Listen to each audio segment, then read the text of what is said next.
Inflammatory bowel disease is what we call a high beta illness.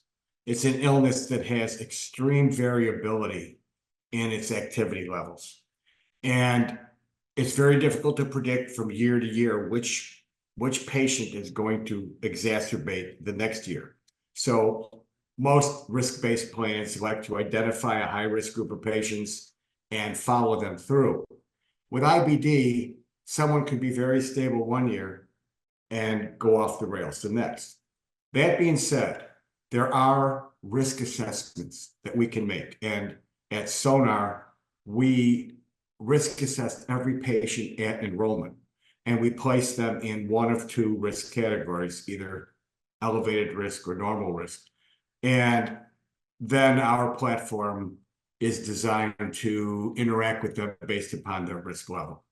But I have to emphasize, even with that process, IBD is associated with extremely high costs because of this variability in morbidity. Crohn's disease, typically you'll have over $50,000 per capita, probably close to $55,000 per patient per year. Ulcerative colitis, about $35,000.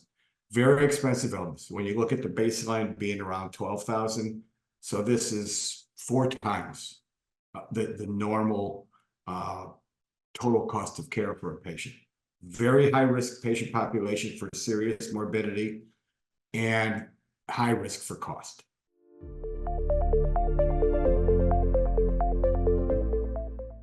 I started SonarMD actually back in 2016, following a project I did when I was the chairman of the Practice Management and Economics Committee at the AGA. I sought to try to move my colleagues away from a total dependence on colonoscopy revenue and move gastroenterologists into a disease management, a value-based care position. And the single most important set of illnesses that affect gastroenterologists are the inflammatory bowel diseases, Crohn's and ulcerative colitis. So when I went to our major payer and was able to obtain an enormous data set of claims for 2 years on every Crohn's patient. And after reviewing that data set, which was a treasure trove of information, there was a 17% hospitalization rate in the patient population. And when I looked at the 30 days before each hospital admission, in over 2/3 of them, there was nothing. These patients were Thelma and Louise going over the cliff, not realizing that they were deteriorating. And maybe it's because they have symptoms all the time, and the average patient has a hard time differentiating when those symptoms are indicating serious deterioration. So I knew I needed a communication system, a patient engagement system, a high-touch, proactive care system in order to bring those patients to care before deterioration occurred. And that's what Sonar was designed to do.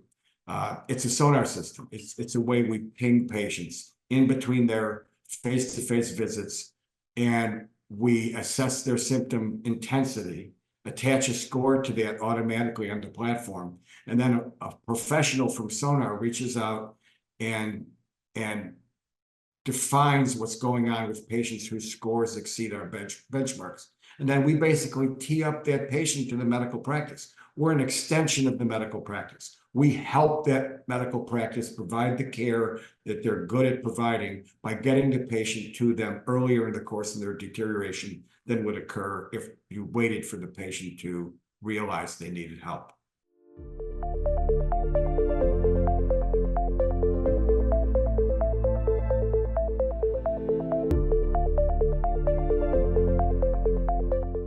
I can't tell you how difficult it is, how time-consuming it is, how labor-intensive it is to be able to obtain outcomes data like these 2 studies possess. This took years.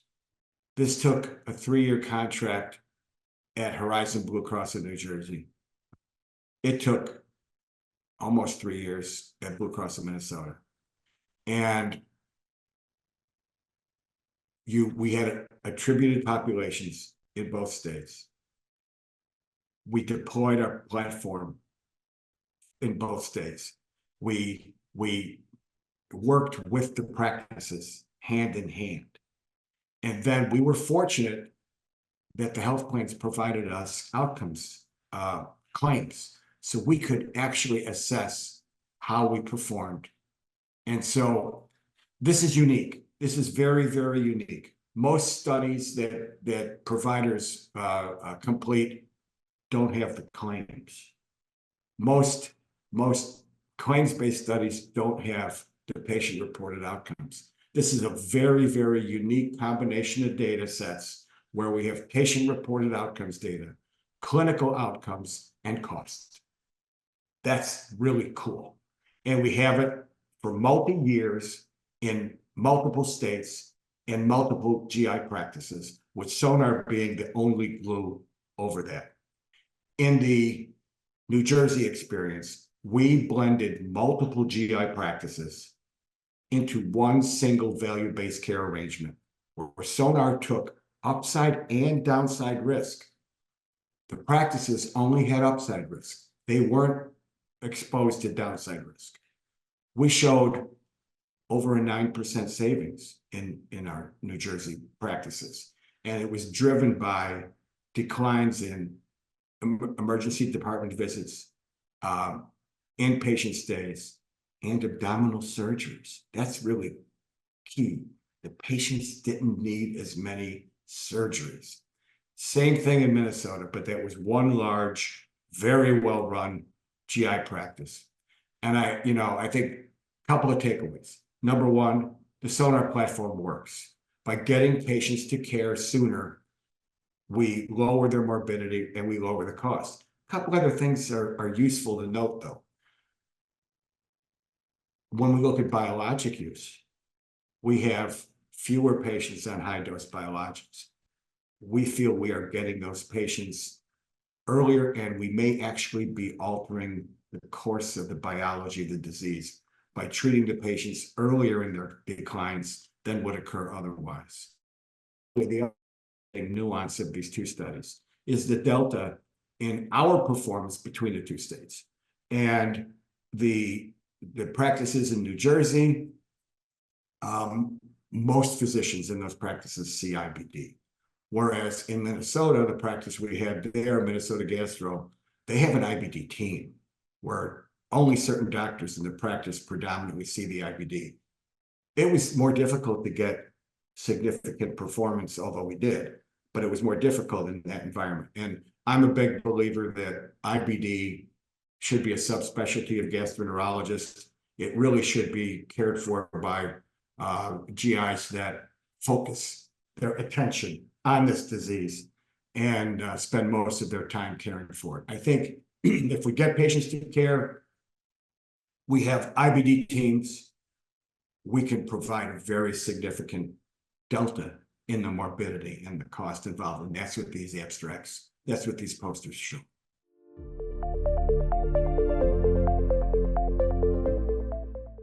I sit on a committee for Health and Human Services called the PTAC, the Physician Focused Payment Model Technical Advisory Committee, and we are constantly working to find models like this, value-based care models that really are provider-driven.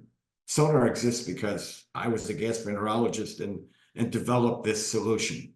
There is a tremendous amount of expertise, knowledge in the provider space, in the physician space, that is suppressed because of the size of the bureaucracy of our healthcare system. But I think the thing that excites me the most about this is that Sonar, being a successful endeavor, came out of work in a provider organization. Then a health plan, Blue Cross and Arboretum Ventures, believed in it to invest in it. We were the first, Project Sonar was the first PTAC recommended physician-focused payment model back in 2017. The committee I sit on, actually, I was on the other side and presented this to them. So I think the most significant thing to me is that this was a provider-driven initiative that made sense for the patients first, made sense for the providers, made sense for the health plans. It's a win-win-win. And I would love to see it everywhere because I believe it works. I believe it'll work in other conditions, in other high beta conditions that are symptomatic, where we can get those patients to care sooner. I really am very, very proud of these results, and they reflect the fact that this does work.